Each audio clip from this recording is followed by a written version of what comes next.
Hey guys, like we're here at Second Gear Jiu Jitsu. I'm here with two of my instructors, like Griffin, who teaches kickboxing and MMA, and Brandon, who teaches Jiu Jitsu. And I just wanted to like kind of interview them somewhat and have a discussion about why they both started training. So I'll start off with Brandon. Like, why did you start? I started jiu-jitsu and mixed martial arts and all that off of The Ultimate Fighter, really. I watched the second season of The Ultimate Fighter, and I was really just kind of amazed, especially in that season, because Rashad Evans, who was like a big guy in the UFC, he was fighting at heavyweight, and he really wasn't a heavyweight. So he was fighting guys that were 7, 8 inches taller than him, and he was winning. And I saw that, I was like, man, what is this jiu-jitsu thing? Like, and when I started looking into it, it's like, you know, a small guy who can beat a big guy with technique. I was hooked. I went in for my first class. I had cardio burning probably 3 minutes of rolling, you know, just completely on the side, like panning, drinking water. Known to happen. Yeah, very much known to happen. But at the same time, like, I was just wowed at, like, the supportive nature of people in jiu-jitsu. Mm-hmm. So it hooked me to come back. So that was the main thing that, like, you know, kind of inspired you to come back, the environment, the welcoming, like, atmosphere? Oh, yeah, definitely. Like, I think one of the things that's cool about jiu-jitsu is, like, you get to roll together every day. It's an ego check, and it lets people work with each other for the same goal of improvement. So it definitely brings people together. That's awesome. Yeah. Griffin, how about you? Why did you get into this? Into martial arts or to jiu-jitsu? I would say martial arts because like every martial arts you do is like a gateway drug. Yeah, it really is. Right? So like the biggest challenge for most people is this doing something. Yeah, because I was gonna say those are two very different starting points. So like martial arts, like I go back to being like, I think I was like 4 years old, starting like karate, like, you know, just watching like Power Rangers and Teenage Mutant Ninja Turtles and all that stuff. And from there, I've bounced around and studied pretty much every striking art that's at least offered in the area, because I grew up mostly in this area. That Brandon and I used to do like sparring and had you don't talk about it, but a little bit of a fight club kind of thing we used to do. And then we kind of got into watching Ultimate Fighter, and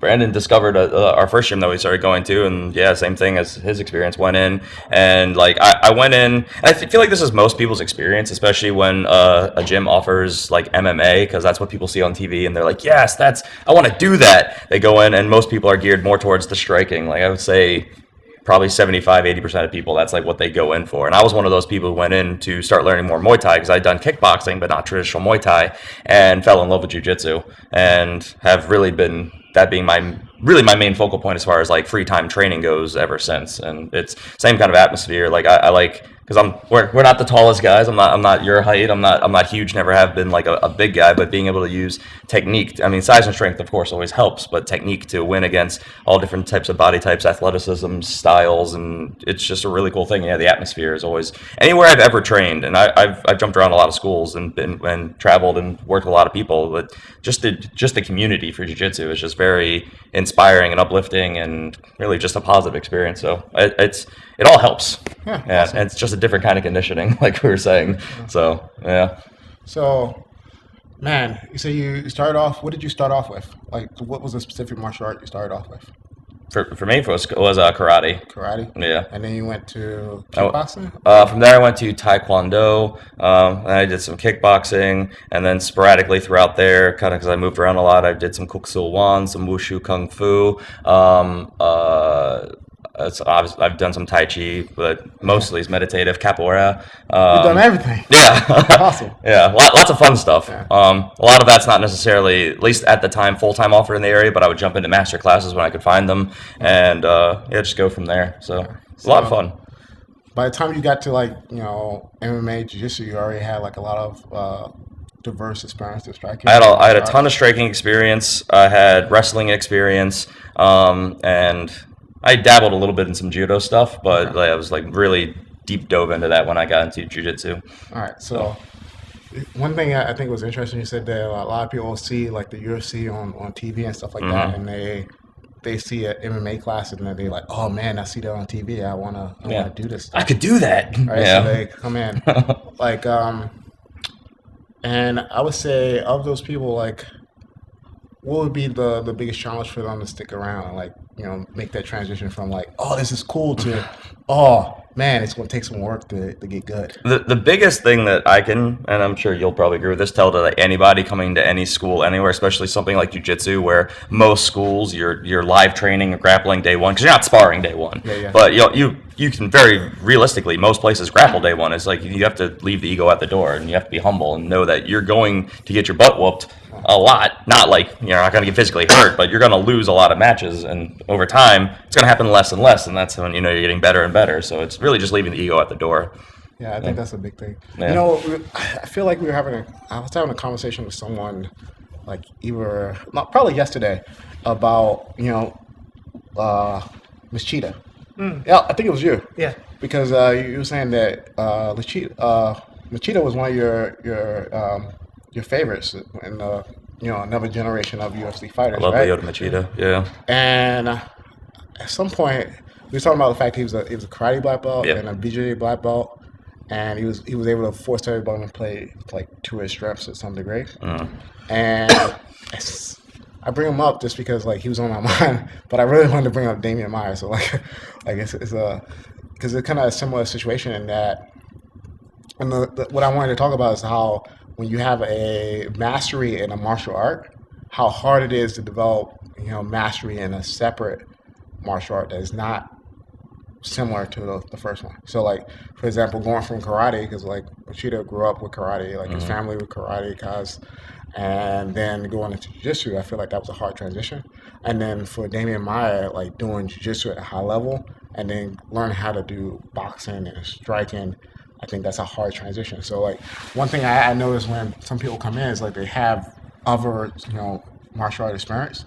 For like maybe they come in with karate, they come in with taekwondo, and then when they introduce you to grappling, it's so different that it's hard to overcome that period of being a fool, like struggling, like doing badly, not knowing what to do. Yeah. When you go from like, hey, I have a high level understanding of this martial art, but my understanding of this other martial art is very minimal.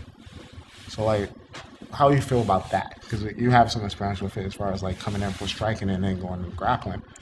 And you've seen people come in like that. Yeah.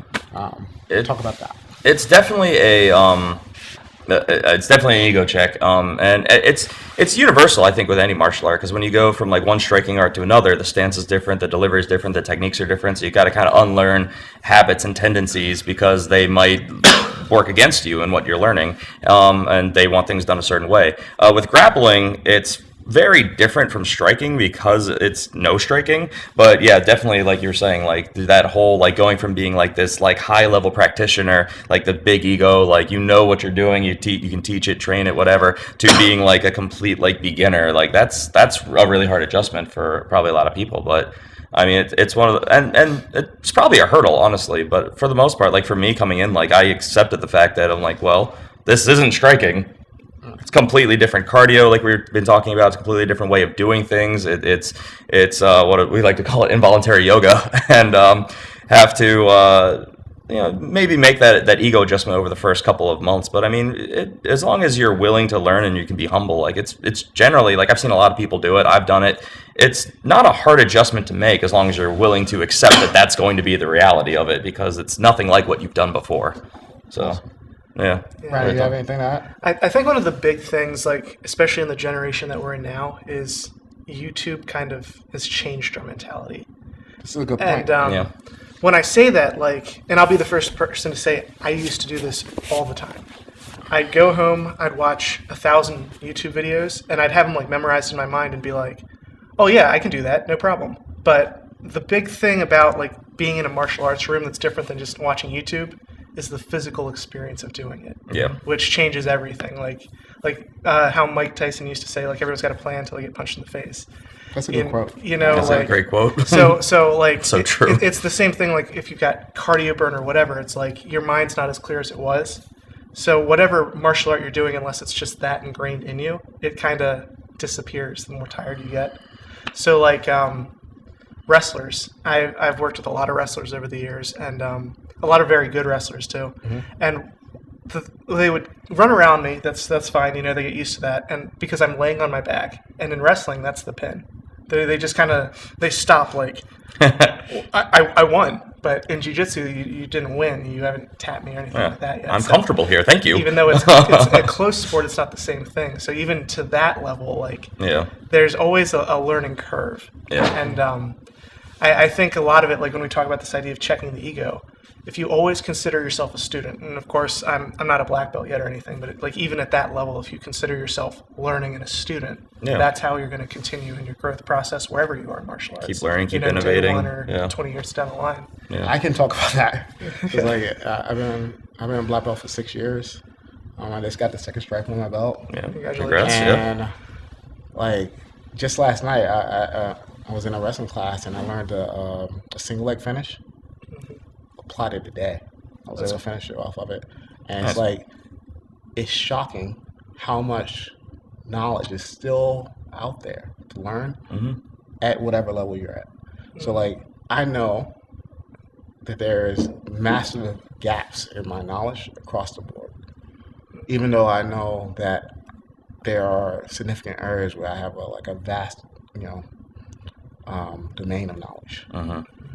And understanding that there's still more and that you're never really going to master everything is what makes it so exciting. Oh yeah. It's like it's a endless game of chess in some ways, not just the physical training aspect, but also the learning aspect. Oh yeah. Like what piece of the puzzle do you need to add to your knowledge base to kind of make that qualitative leap in skill? So I think that's exciting. Like that, still exciting for me at a black belt. So. And I don't remember where do we get that quote from that you can spend your whole life training jiu-jitsu and never learn a third of it, and that was like when we first started. But like today I feel like you'll never learn like a fifth of it because the sport keeps evolving and people keep innovating and there's just so much to do. New stuff. Yeah, and like that's why I think it's like it's a great martial art for those who want to express their creativity through physical action. Yeah, I would say so. And I kind of think of it as a tactician's game. Because you're always trying to find new strategies, new tactics, and new solutions to problems. So like if you're like you love problem solving, like man, like jiu-jitsu is awesome. Yeah. All right. So I feel like we've talked for a while. Hopefully that was helpful to you. I mean, I wanted to have a conversation with these guys because even though they've taken like massive gaps, we've been training for a while. Yeah. And I think they have a share a love for the art, and that's why I really like the fact that they teach it at second gear. I think that's really fun with us. We came up through the same school, yet our styles are completely different. It's kind of showing about how big the sport can be. Yeah. So like in closing, man, if you're thinking about training jiu-jitsu and you're like in the Laurel, Maryland area, come by and stop by and pay us a visit, man. Yeah. We're at 8730 Cherry Lane, and man, we're pretty much here every day. So reach out to us and man, look forward to more videos that will have different topics. We'll talk about that experience of first starting the art and maybe techniques videos about what you can do to be better at it when you first start. All right. Have a great day. And man, like, share, subscribe, all that stuff. I think that's the normal flow, right? Yeah. I should remember to say that. Yeah. All right. Check the links in the bio, all that stuff. Oh, man. Yeah. Man, you take it to another level. Yeah. Link the pages. All right. Have a great day.